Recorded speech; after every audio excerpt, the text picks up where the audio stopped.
Good morning to all of you on this sad 25th day of the month of June. It's a Friday, and we join TV5, Cignal TV, as we do this special coverage on the passing of President Noynoy Aquino, PNoy for many. And today we will be interviewing some of those he worked with, who knew him well as some people who are in a position to give us an objective perspective of his presidency. And we will carry on with the show just after bringing to you the front page of the Philippine Star.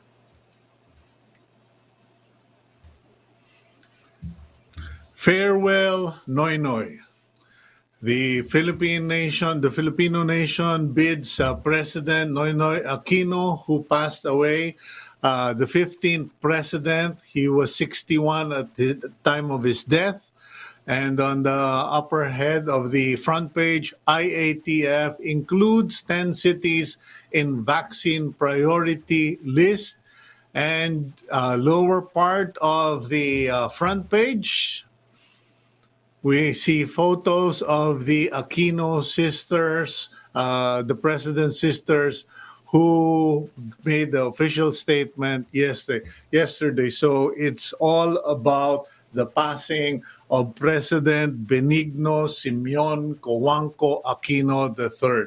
Let's go. We will dispense with the reading of the stories behind the headlines, since they all seem to speak for themselves. And let's move on to today's quotation. It is from the Bible again, and it is from the book of Matthew, chapter 25, verse 21, a very appropriate verse for President Noynoy Aquino. His master replied, "Well done, good and faithful servant. You have been faithful with a few things. I will put you in charge of many things. Come and share your master's happiness." And that is our prayer here in Agenda, that President Noynoy Aquino is now sharing the happiness of the Lord, of God Almighty. Let's move on to our first interview. We have 4 guests for today, and joining us for the first interview is Senator Risa Hontiveros. Good morning, Madam Senator. Good morning, Cito, and condolences to you too. Well, I think we're all in mourning, Madam Senator, and I don't know. I would much rather just like do everything in silence. I did the piece on President PNoy for today, and I could only come up with the word simple. He was so simple. What would your word be now that you think back in the times you shared and what you knew of Noynoy Aquino? My word would really be also mabuti. Yun din yung simpleng salita ko kay Noy, mabuting tao, mabuti. Okay, could you elaborate on that? Because it seems that President Noynoy Aquino intentionally kept himself, in a bubble. Parang nagsarili na lang siya, nanahimik na lang siya, and people didn't know what was going on. And it is only in the last 24 hours, literally in the last 24 hours, that we are realizing his achievements. We are being informed of what he did, his sacrifices, and parang maraming namamangha. So, maaari bang maliwanagan yung salitang mabuti in relation to Noynoy? Siyempre, tama ka rin, Cito, no? It's easier to try to encapsulate a person's life, or at least a person's public life, in a single word pag biglang wala na siya kasama natin. And during the 6 years of his presidency, unforgettable years also, medyo pwedeng may mga tao na i-contest yung ganyang salita ko na mabuti, simply because there were so many important and even pitched battles that were fought and under his watch during his time, and many of those through his leadership. But, and then, di ba, nung nag-retire na siya from the presidency, talagang nagkaroon siya ng panata, which he faithfully kept, na for Mhm. at least a year, ni hindi siya magko-comment dun sa successor administration or successor president. And actually, even for the several years that followed that first year of his retirement as president, napakadalang nating marinig yung mga comment niya, lalo na kung critical comments. And Mhm. really, just in the past, shocking 24 hours na parang napaka-surreal sa atin, I think it's not only that now we realize what he did, with all of his faults and limitations like us, a mere human being, but it's in the 24 hours past na naalala natin at natimbang ulit yung import nung maraming mabuting nagawa pa rin niya, napagtagumpayan, nasimulan, and has left for us to continue. And having gone through that first 24 hours with all of us, all of you, after he suddenly died, parang nabavalidate ko na, pag tinimbang siya, Mhm. talagang the greater part of the balance of public service he gave our country was good. Was Mhm. good. Yeah. Is that impression a result? Kasi parang depende kung sinong kausap mo. Sabi mo nga, kung Okay. timbangan lang, medyo Mhm. depende sa kausap. But Totoo rin. as I was thinking about how I would be interviewing you today, Mhm. one question came up, Senator Hontiveros, and that Mhm. was his silence, his failing. Kumbaga, he chose Hmm. not to celebrate his accomplishments. He didn't speak much. In fact, I mean, I Mhm. myself, may mga nag-aayos sana na magka-interviewan kami, but Hmm. he would politely say, I think I've said enough. I think I've done enough. Thank you na lang. Oo, And parang, oo. kuminsan nakakapikon talaga. Pero sabi Totoo. ko, kanya ka nagugulpi kasi nananahimik ka, eh. Was that his downfall? Mhm. Well, some would really say yes, pero he had a really good comms team, and I'm glad to note na you have Sex Sunny with you also as one of your guests. He had a really good comms team, and several of them stayed active, vocal, kahit nitong nakaraang mga taon after he retired as our president. Siya mismo siguro, yung observation ko sa kanya din, very articulate siya kasi medyo nerdy, di ba? Inaalam niya lahat ng mga detalye. So he could speak at length, sometimes for hours, about his chosen topic or topics. Pero parang may pagka-solitary din yung tao, di ba, Sito? Hmm. If you think about it, he had those contradictions in himself. And true, it seems na he didn't like much to speak about himself. Siguro gusto lang niyang talakayin at length yung mga issues na importante sa kanya at the moment, or yung mga programa na sinusulong niya at that particular moment. But about himself, totoo, medyo, now that I think about it, now that you ask, hindi siya, di ba, noon madalas magsalita about himself. It would have to be other people. So previously his comms team, and now, after this sudden death of his, ngayon it's left to us, 'di ba? Na kilalanin ulit, timbangin ulit, i-evaluate ulit. Okay, but I like how you placed it. Now it's Hmm. left to us. What is Yes. left to us, and what do we do with what's left to us? Kasi kanina lang may nakita na ako, yung kaibigan ko si Jong, nag-post na, Mhm. to the Liberal Party, isa lang ang choice, si Chris Aquino. Parang immediately, para bang may knee-jerk reaction na, and some people are saying, be careful the dragon that shall now rise from his ashes. Wow. What do you see in this situation? What is left to us, and what do we do with it? Yeah, yun talaga yung task o almost actually duty natin ngayon, Sito. When you were mentioning the dragon, akala ko we were gonna talk about China kasi yun yung isang enduring legacy niya, Mm, unfinished project, di ba? He yeah. already struck the first definitive blow for Philippine sovereignty by leading and eventually winning with his great team yung kaso natin sa China sa Hague Tribunal, beautifully documented in Marites Vitug's book, di ba, yung Rock Solid.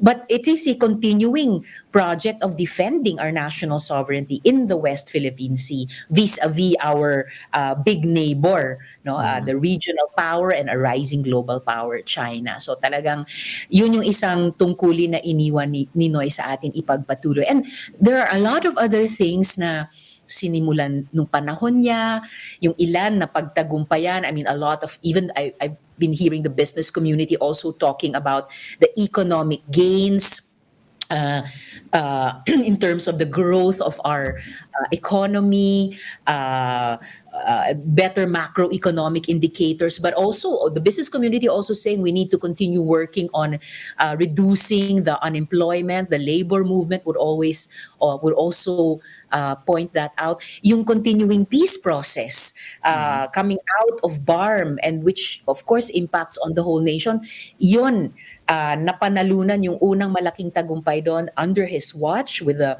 signing of the comprehensive agreement on the Bangsamoro. And here we are now, kami sa Senate, working on, nabitin lang when we went into adjournment, working on the rescheduling of the election for the transition authority. He oversaw a lot of earnest and some successful anti-corruption campaigns.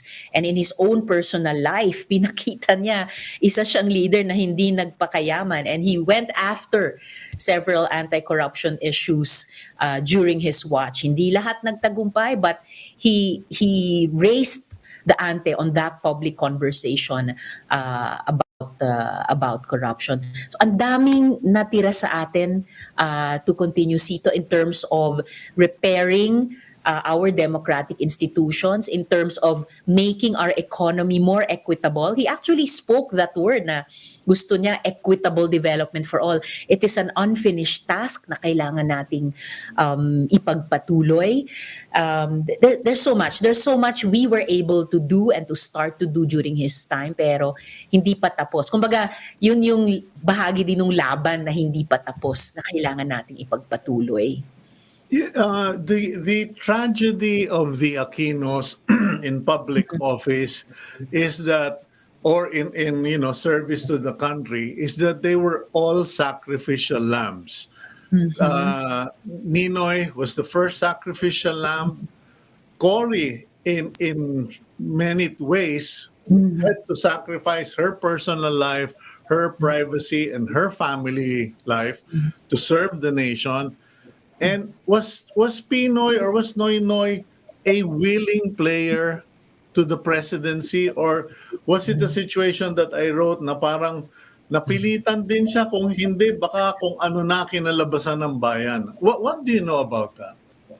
Well, probably I know only as much also as you already chronicled in your piece, Cito, but I think totoo yung na-witness nating lahat na nung simula, I mean in the run-up to the 2010 general presidential election, di ba, hindi naman siya naghahanda or pumuposisyon para i-contest yung posisyong iyan. It's just that, ayun na nga, the year before that election, after a quite tumultuous administration also, na biglang namatay yung kanyang ina, si former President Cory. And then we saw how halos, di ba, tayong mga mamamayan, halos pinilit natin siya to stand for that position. And then during the 6 years, I was also reading some articles since yesterday.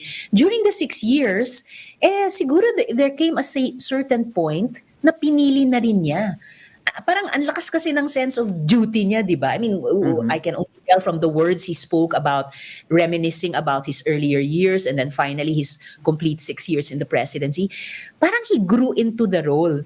Parang nagdesisyon siya, pinili niya to evolve into the role, and then once he opened himself up to it, ayun, siguro the universe conspired to develop more capacities in him. Again, not turning him into a perfect president, neither overnight, not even in the whole 6 years, but certainly much, much more than not just us, baka even much more than he expected from himself. At kaya, I mean, di ba, lahat naman ng nangyayari sa atin, lahat ng pagbabago ay nagsisimula sa ating mga tao din. So, I suppose, dahil he really applied himself, he really applied what he had in himself to the task, kaya dumami yung nakayanan nating lahat gawin under his watch. And that's also why we have a lot of unfinished good stuff left on our plate. We also have, of course, like all administrations, he also had his share of, terrible issues that he and his administration faced. May mga kailangan pa tayong i-resolve, i-correct, bunga ng mga iyon. But again, pag kinwenta natin, we have a lot more good stuff than bad stuff left over from his watch moving forward. And we should make work for us. Actually, yun sana yung dragon, Sito, na gusto kong or phoenix na gusto kong makita to rise from these ashes, no? Na hindi lang iisa or iilang tao, pero tayong lahat ng mga Pilipino. Okay, well, I don't think I can ask more from you, Senator Hontiveros. I think you've wrapped it up, and might I say that you are no different from Noynoy Aquino. You have dedicated your life and much of your efforts into serving the nation, into fighting injustice and corruption, and we wish you well, and we pray for your strength, and we That. thank you. Thank you so much, Sito, and also for you and your families chronicling critically and wisely these past many administrations from Cory Aquinos to Noynoy. Maraming salamat din. Mabuhay kayo. Stay healthy. Okay, you too, ma'am. Thank you very much. And that's Senator Risa Hontiveros. And I think we're supposed to be going for a break. And when we return, we go to someone who is working very closely with President Noynoy Aquino, none other than Secretary Sonny Coloma. He is head of his comms team. We'll be right back.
Welcome back to the program agenda. I'm your host, Cito Beltran, and you are watching us via Cignal TV channels 8 and 250, as well as on facebook.com/onenewsph. And at this juncture, let's bring in Secretary Benigno Coloma Jr., former Communications Secretary and Presidential Spokesperson for President Benigno Simeon Aquino. Secretary Sonny, welcome to the limelight. Okay. Wait a minute. We seem to be having a problem here. Okay, we're going to have to wait for the connection to get better, but this gives me ample time. Oh, there we go. There we go. Sunny, Good morning, Cito. good morning. Pasensya ka na. Medyo ano lang ako. Na-off lang ako. Okay naman. So, I suppose you have been to the wake to the Heritage Park? Kagabi, Cito, no? At nakausap natin yung ating mga dating kasamahan sa gabinete at sa pamahalaan. Sek Sunny, Maraming tao. yeah, ikaw ay naging tagapagsalita ni Noynoy and you have been around that circle and I remember you were very vocal, you were very visible, but it was the opposite for your president, for Noynoy Aquino, and especially after the fact. Kasi unlike other presidents kantiin mo, make a criticism or blame them for current problems, and they will react or someone will respond. A designated speaker will respond. But with Noynoy, parang all the guns went silent and bahala kayo dyan. Parang gano'n. Was this intentional on the part of Noynoy? Did you guys even attempt to go to the former president and say, Sir, medyo kailangan naman yatang pumalag tayo o sumagot tayo? Sa lahat ng pagkakataon, Cito, no, ay mindful naman ako, personally, na itinalaga niya ako doon bilang alter ego, no, the other self. Kaya inalala ko palagi, hindi ko naman pwedeng daigin pa, no, yung nagluklok sa akin doon. So kung ano yung talagang kagustuhan niya, yun ang dapat kong gawin. At yun naman sinunod ng aming pangkat doon sa buong 6 na taon and even after. Dahil kagustuhan nga niya na ganun, naunawaan namin siya ng ganap tungkol doon. Okay, now, in the last 24 hours, medyo biglang para bang nag-flashback, nag-replay, nag-rewind yung buong presidency ni Noynoy Aquino. Is this because it was genuine? Is it because people are just forgetful and only now remembering? How do you explain this sudden reminder to everyone na, oy, baka hindi nyo lang natatandaan, yung economy natin was down, itinaas niya to 6.7, he brought out 7.7 million Filipinos out of poverty, he fought China and won the first round, etc. Ang naalala ko, Cito, ay ganito. No? Nung inumpisahan namin yung aming communications program, ang sabi niya, ang natutunan ko kay Mami, no, kay President Cory, ang dapat na patakaran ay ganito. Just tell the people the truth. Give them complete information. Give them all the relevant information they need to know. At magtiwala tayo, yung taong bayan mismo ang kikilos. Sila ang magpapasya kung ano ang tama, sila ang tatahak ng kanilang kapalaran. Kaya ito ang sinunod namin at sa aking nakikita ngayon, tila tama yung kanyang sinabing yon at tama din si President Cory.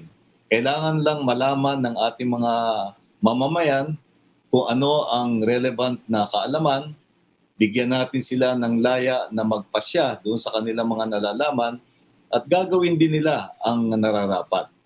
Palagay ko, yun ang maaaring bigay nating context doon sa nararanasan natin ngayon.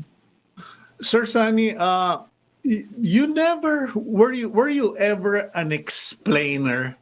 Kumbaga nagtiga-bigay ng dahilan o nagdadahilan para sa Pangulo? Kasi may nabasa ako sa Facebook kagabi na parang ang punto nung nag-post, under PNoy, no one had to explain. Walang kailangan magbigay ng dahilan sa mga sinabi niya o sa ginawa niya.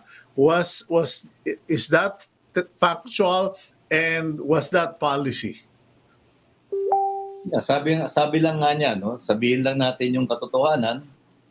I remember, for example, yung in the aftermath of Mamasapano, no?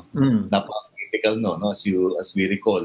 Linggo nangyari yon, so nag-break out ng Monday morning sa broadsheets, sa broadcast. At medyo naantala yung press briefing for that day. Instead of the usual midday, naganap ng alas 3 o alas 4 ng hapon. Kasi mahirap namang to just go cold turkey do sa harap ng mga mikropono, napakaraming mga tanong at baka kung ano-ano yung sabihin. He wanted to make sure, no, na merong adequate facts na pwedeng maisiwalat, maipaliwanag para naman maging buo yung pananaw ng ating mga mamamayan. At so ginawa ko yung briefing. Kapag merong mga tinatanong sa akin, mga specific instances, for example, na sa totoo lang, hindi ko alam, dahil hindi naman to kasama sa aming mga pinag-usapan at sa, kumbaga, debriefing na naganap, no, bago do sa paglalahad na yon, sinabi ko na lang, wala kaming impormasyon tungkol dyan, kailangan naming alamin kung ano ang background niyang tinatanong ninyo.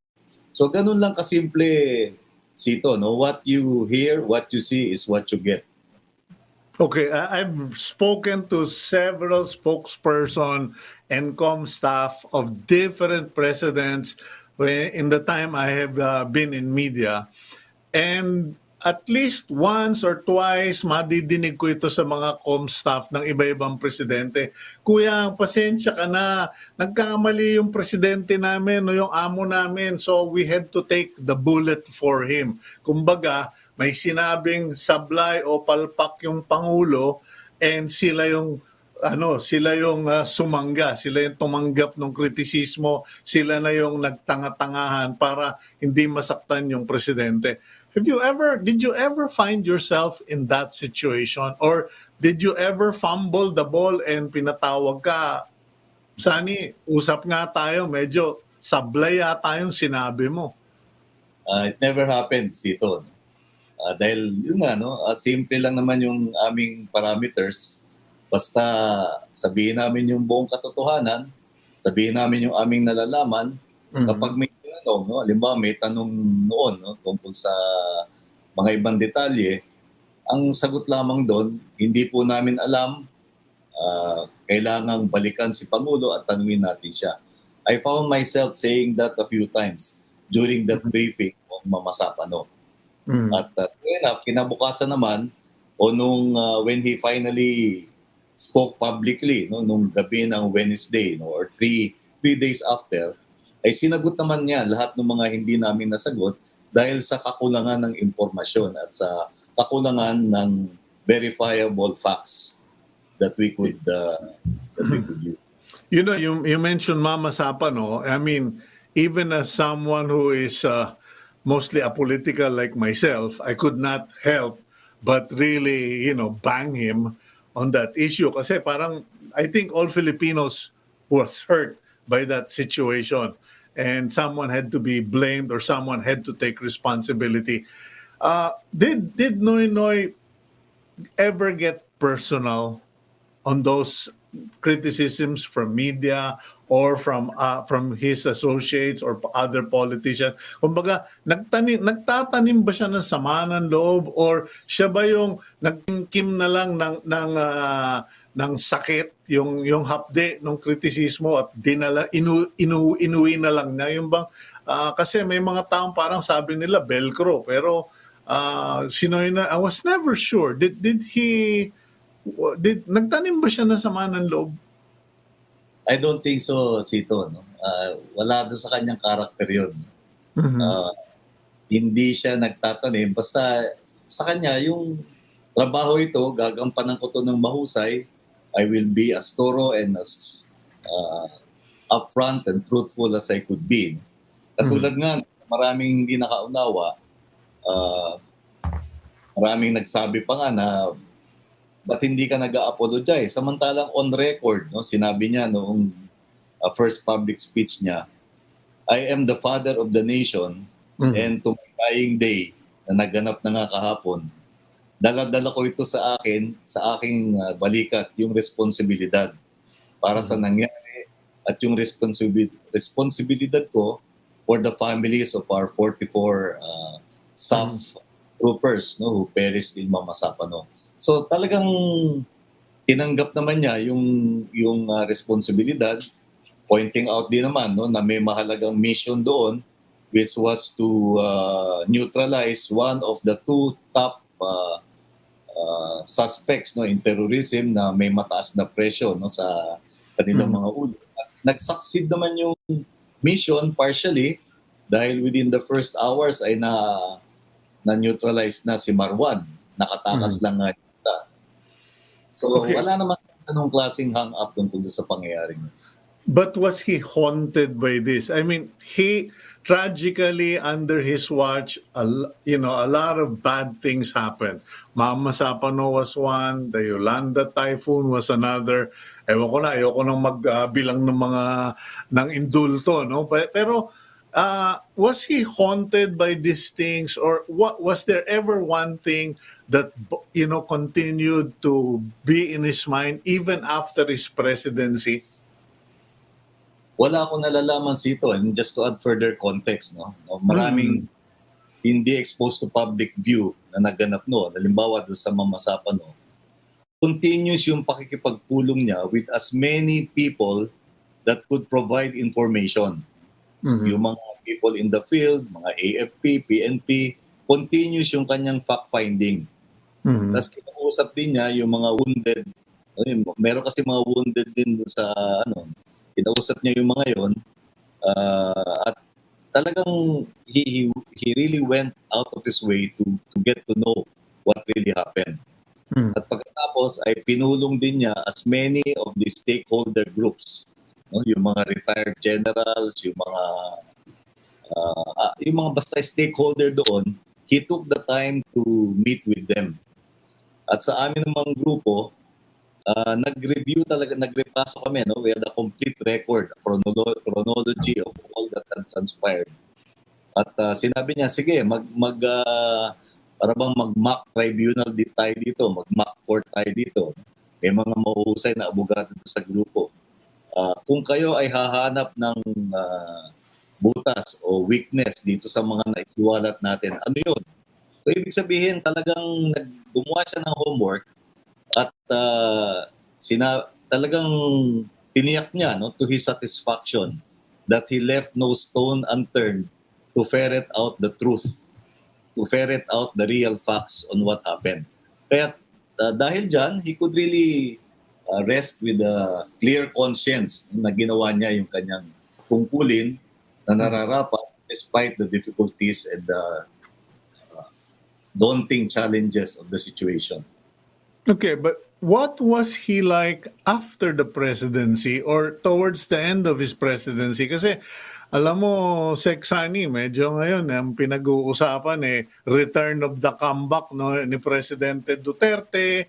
People are talking about running for vice president. Kumbaga parang hindi pa kayo sawa. Tinamaan na kayo ng patong-patong na dilubyo, hindi pa kayo sawa sa opisina na yan. What about Noynoy? Did he exit frustrated, disappointed, or wishfully thinking, sana may konting panahon pa para matapos ko itong special project? Was there something he wanted or he left unfinished? I think we could call him also, in a sense, the happy warrior, no? Kasi sa tingin ko, dinala niya gracefully lahat itong mga ito. I would remember one Christmas party we had. I think kinabukasan noon, he had to go to the Senate to explain yung pangyayari doon sa Dembaksya. But later on, nasubaybayan ko because hindi naman ako nakasama sa kanya doon sa Senado. He was interviewed by the press at the time. And then meron siyang i-flashback pa na na event tungkol naman sa ginawa namin nung Holy Week of 2014, in which nag-contact tracing kami doon sa 300 passengers of a plane from Saudi Arabia na kung saan merong isang pasahero na nakalusot sa quarantine. Nag-test positive siya with 300 passengers So tiniyak niya no that through the Holy Week days no na kahit na walang pasok, walang dyaryo, ay subaybayan niya yon, nag-put out pa ng full page ad sa mga major broadsheet, nilagay yung pangalan ng lahat ng pasahero sa eroplano para tiyakin lang na makontak nila yung health authorities. So naalala ko ito dito sa sitwasyon natin ngayon ng COVID, hindi pa nauso yung term na contact tracing.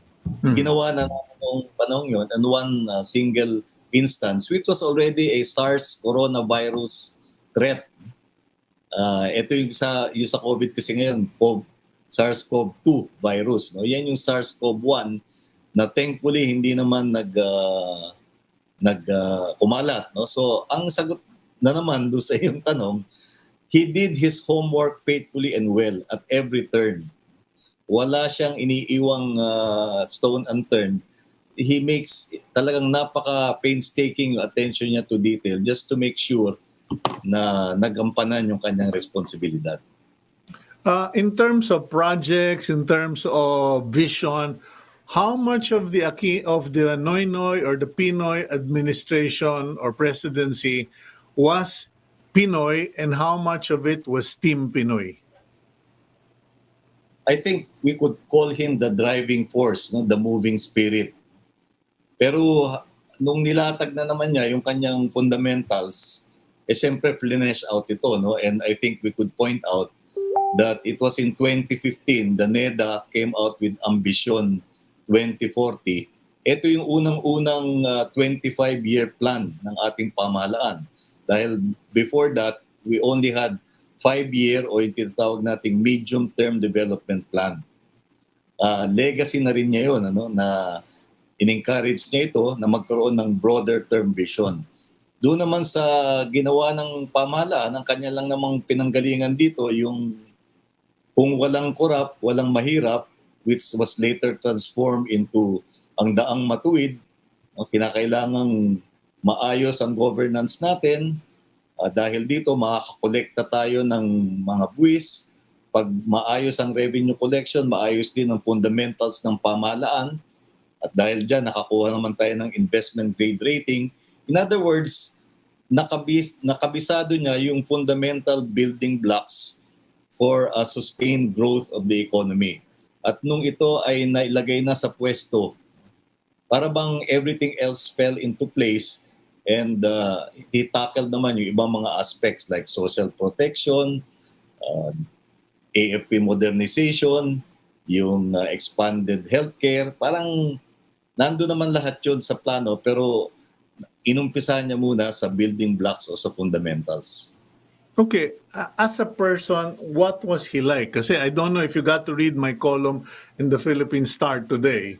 Pero sabi ko nga, kaawa-awa rin siya nung panahon niya kasi pati yung pagde-date na pinakialaman namin, kaming mga tiga-media at saka nung kanyang mga, kumbaga ewan ko kung anong tawag mo sa amin, mga Uzi. At pati yung iba naman, pati yung nakidrive lang siya nung kotse ng kaibigan niya na Porsche. Parang patikim naman, subukan ko lang kung ano yung makapag-drive ng Porsche. Pati yun pinakialaman at sinita siya and he was criticized. What do you know of that? Well, ang sinulat ko na sarili kong take on that, he's a regular guy with very simple tastes. Yun nga, maaari siguro nating sabihin mababaw ang kaligayahan. Kung naaalala mo, Cito, there was an incident na kinumpara yata sa Coke yung kanyang love life. No? So sabi niya, I remember that. Ay Coke Light. Ngayon, naging Coke Zero. Na dumamba naman kaagad yung other brand. No? Sabihin na lang natin, Pepsi. Yung Pepsi nag-come out with a full-page ad that capitalized on that. Mm-hmm. Pero he was a regular guy with very simple taste. Basta lang, at the end of a hard day, gusto rin niya yung mga creature comforts. Halimbawa, yung usual na visits to the transportation terminals, pag-undas. Mm-hmm. Yung last stop namin, naging doon sa Trinoma tayo, sa SM EDSA. Mm-hmm. So, in-expect niya yung terminals, pagsasakyan ng mga tao, kinausap niya yung mga security. At siyempre, on the way back yun, natural, Quezon Avenue yung dadaanan, namataan niya yung isang fast food outlet na malapit sa Times Street. So biglang kaming niyaya doon, no? At yun, katulad natin, nagugutom tayo, napapagod tayo. Talagang doon na lang muna nagpahinga and to sum up kung ano yung mga nagawa. Kaya nga lang, barely 4 hours later yata yun, nakatanggap ako ng tawag mula doon sa security. Pinapunta na ulit kami doon sa sa hindi, iba naman to. Hindi pala undasyon. That was a Holy Week inspection of the terminal. Pinapunta kagad kami doon sa bahay pangarap para nga itakel naman itong SARS-CoV positive na kasama yung 300 passengers sa aeroplano. No? So sa kanya, all in a day's work naman ito no? He just took it in stride and he was quite cheerful naman doon sa kanyang hindi naman niya pinararamdam sa kanyang mga kasama na nabibigatan siya. At siyempre, yun na rin siguro ang task ng isang leader to inspire and to motivate, no, to animate the energies of the people working with him. Okay, what would I don't want to impose on you, Sexani, but syempre sometimes I think we all have a small tidbit or a small Noynoy story one way or another, but more you than us. Ano ba ang matatanda mo na talagang struck you or stayed with you for the rest of you, or will stay with you for the rest of your life regarding involving Noynoy? Napakarami, Cito, no? So, kahit sa kung ano na lang una kong maisip, yung mga travels abroad, unang-una hindi siya mahilig, no? Talagang kung pwede lang wag bumiyahe, ayaw niya. No? Basta ang kanyang style, dadating doon sa lugar, halos mag-uumpisa na yung official function.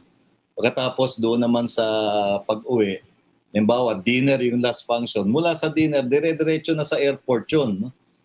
No additional downtime, no? Doon sa area na yon. Nagkataon lang doon sa pagkagaling doon sa Paris for the signing of the Climate Change Accord, ay merong working visit to the then newly installed Prime Minister of Italy. Kasi nga katabi lang naman yon. And then parang farewell call to Pope Francis to thank him for his visit the year earlier. Merong medyo mahabang lag time, no, doon sa aming schedule. Ibig sabihin, walang official schedule in the morning and in the early afternoon, 5 o'clock na of the day.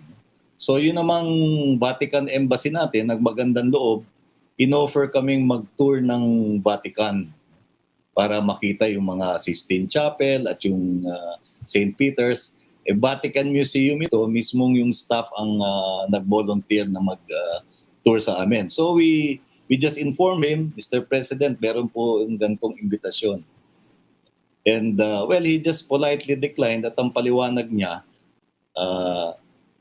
kasi sabi niya, mukhang hindi maganda yan, pupunta ako dyan. No? Hindi naman niya kami pinagbawalan, pupunta ako dyan, makikita ng mga kababayan, uy, si Presidente nandito, parang turista.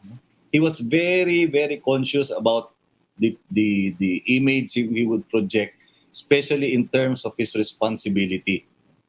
Pumayag na lang siyang magkaroon ng free time for himself. Kinabukasan, I think there was just a window of 1 hour before our scheduled departure. Doon lang siya nagbigay daan, no, sa kanyang mga personal trips, no, as a traveler, no. Pero sa nakita ko, ganun siya, no? Ganun siya ka-particular doon sa keeping the dignity of his office intact. Ganun siya ka-mindful doon sa kanyang responsibilidad as the leader of the country. Well, that's a good story and a good character of PNoy that you share, Secretary Coloma. Maraming salamat po sa oras ninyo, and I do hope that we get to speak about other things in better times. But for now, please accept our condolences, and we all mourn for President Noynoy Aquino. Thank you very much, Secretary Coloma. Maraming salamat and good day, Sito. Okay, yan po si Secretary Herminio Sonny Coloma at siya po yung dating spokesperson under President Noynoy Aquino. We'll go for a quick break. When we return, we will now shift to our last two guests, and they will be giving us a overview or share their insights regarding the Noynoy presidency. We will have with us Attorney Tony Lavinia and Professor Dennis Coronacion. We'll be right back here on Agenda.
Welcome back to the program Agenda. I'm your host, Cito Beltran, and you are watching us via Cignal TV, channels 8 and 250. And if you would do me the favor, please try to read my column online or buy an actual newspaper, the copy of the Philippine Star today, and read the column entitled Silence of the Lamb, where I wrote about President Noynoy Aquino and essentially my assessment. But to take it, that's my personal assessment. Now let's bring it to a more professional, political, academic assessment. Let's bring in Attorney Tony Lavinia, former Dean of Ateneo de Manila School of Government, and Professor Dennis Coronacion, Department of Political Science, University of Santo Tomas. Good morning, gentlemen. Good morning. Morning. Morning, sir. Magandang umaga. Okay, I'll start with you, Dean. For Attorney Lavinia, where were you when I think one of the things when a president dies, most of us go through life remembering where we were and what we were doing. When John F. Kennedy was assassinated, I was on EDSA in the back of my father's car listening to the radio. When news broke of Noynoy Aquino passing away, where were you? I was actually praying, Sito, because that's the first thing I do in the morning. I was looking up scripture and just who are the saints for the day, things like that. And then I chance upon a lot of personal messages. It didn't start with media, as you know, these days.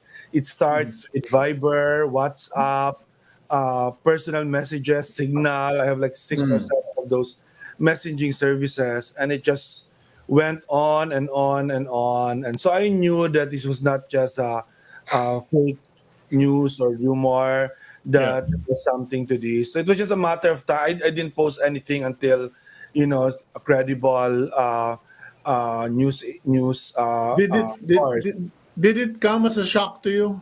Yes, it came as a shock to me because, as you said, the silence of the lamb. I read it. Sito, it's one of the first things I actually read on days like this when you have your column. I try to make sure to Thank read. you. You Yeah, thank inspire you. me. It's inspiring, and I don't like to read. I do read them, but I don't like to read all of these negativities about, Yeah. But you speak truth to power, but also speak gently, uh, and in a Christian way, and so, like you, I really didn't know you. It was very private. I want to congratulate. That's the right word. I want to praise. Maybe that's a better way. I want to praise the Aquino family, the friends of Noynoy Aquino, for the privacy, the dignity with which they kept this to themselves. He was not a public figure anymore officially. He was no longer a government. It's okay in that case to keep everything private. Okay. Um, What about you? What about you, Professor Dennis Coronacion? Where were you, and was this a surprise to you, a shock to you? Yes, sir. I was. It was just an ordinary morning for me. I was in a meeting, an online meeting, with my fellow school administrators, and then one of my colleagues told us that former President Noynoy Aquino had already died, and it was already official. And I was surprised kasi, just like anybody else, we didn't know about his illness. Tama kayo, sir, Mm. nung sinabi niyo sa inyong column that he was a very private person. We Mhm. didn't know that he was already suffering in silence. And he Mhm. avoided the limelight. He avoided yung public appearances. And so it really came in as a shock for a person like me. Although I consider myself as always updated. A Mhm. person is always updated. So sabi ko, but parang ngayon ko lang yata nalaman yon. Mhm. So sabi ko, like you said, totoo po yun, napaka-pribadong tao talaga ni former President PNoy. And he didn't make a big deal about his illness. And even until now, nakaka-shock po yung kanyang Okay. pagkawala. Dean Lavinia or Attorney Lavinia, yes, we admire, we respect, and we applaud or congratulate the Aquinos, particularly President Noynoy Aquino, that he kept it together, he kept silent, he kept his dignity. But in terms of governance, in terms of public service, we seem to be as you pointed out, we seem to be such a loud society already, globally loud, and the loudest always gets the most attention, and the loudest often is mistaken for the truth. Was that his downfall, that he opted to be silent, to be dignified, rather than to come out and speak his mind, or counter the fake news or the negativity? well, I'm not so sure if he had any choice anyway, because you have to remember that most of his years in power, uh, he also, in fact, had a very big loudspeaker.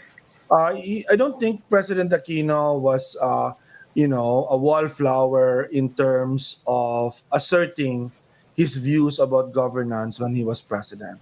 Mhm. Uh, he did not take things personally, and so when he left power, he did not feel the need to defend himself, confident that his legacy, imperfect as it is, would speak for itself. Now, of course, something happened to our society.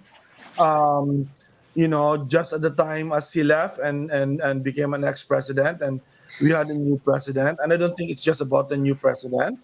With the advent of social media and the ability of people to just express anything that they want to say, and the ability of people to be manipulated, to be trolls, to come up with a fake sense of this is the consensus, everyone, when it's really actually a manipulated sense of consensus, then that would have been different after that. I mean, and I think that's what we have to deal with. I mean, I'm in my own column that I'm writing about this. I actually talk about the unfinished legacy, which is as good. I think he was a good president, but as good as he was, he left a worse country. To be honest, in terms of politics, it's a very bad country now compared to 2010 when he took over, and compared to 2016 when he left. I mean, it's terrible. It's a feudal country. We are now really back to pre-modern times in our politics. Now, with all the technologies we have, with all the modern abilities we have to do this, we're really very back to a very personalistic, family-oriented politics. Now we not even have a president and a vice president. Then I think it would be correct to say that that is the whole of society's fault. No, it's Let me not his fault. let me ask then Professor Coronacion, in terms of impact, what do you see coming out of this demise of President Noynoy Aquino? Do you see something rising out of the ashes, or do you see the Aquinos and their group of allies just fading away into the privacy of their lives? Well, for one, I think the silent demise of the former president teaches us a lesson about, about being silent. That kasi nowadays, when you talk of Philippine politics, the first thing that comes to our mind is uh, politics being loud, and politics as something that parang yung mga loud politicians dwell in, and that has been the norm ever since I think the 2016 elections, and our kind of politics is so polarized, and the kind of silence that was shown by the former president tells us that politics can be a different there can be a different side to politics, that one can be silent and then at the same time be a model in Philippine politics, kasi sa panahon yung ngayon wala na tayong makitang statesman eh. Everyone wants to do grandstanding, wants to become a bida. So in this day and age, I think the former president has shown us what it is like to be a statesman, a true statesman. Okay.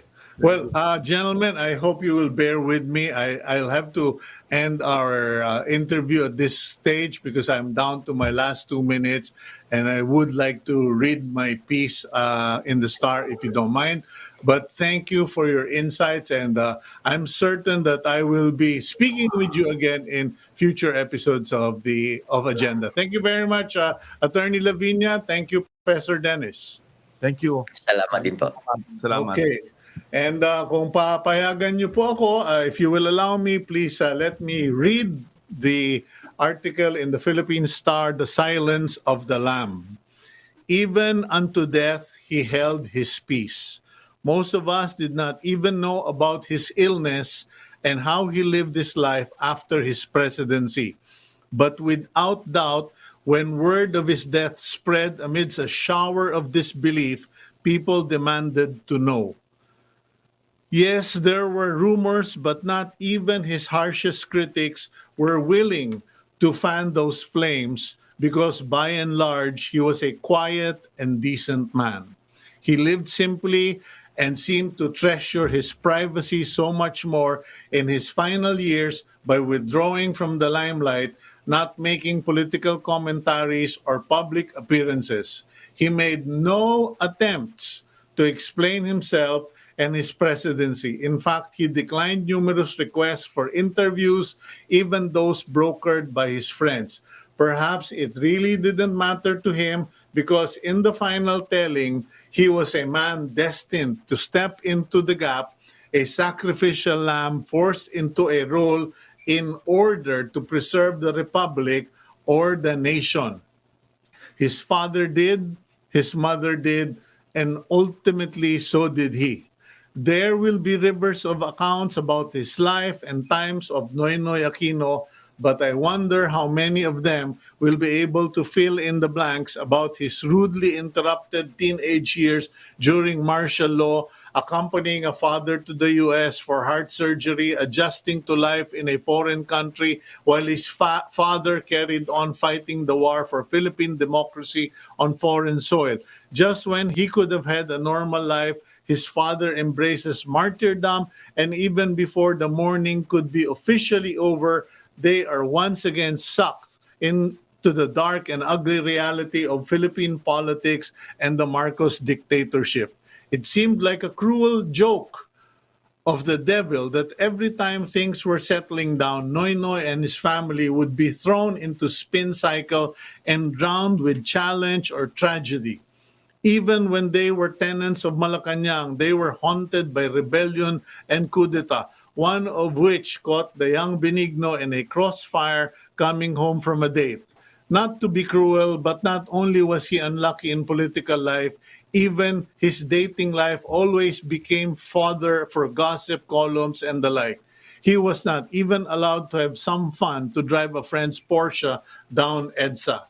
Yes, I believe he was to the very end a man who kept his peace even when politicians were so vulgar and wicked to dump on him and constantly blame him for their own failings.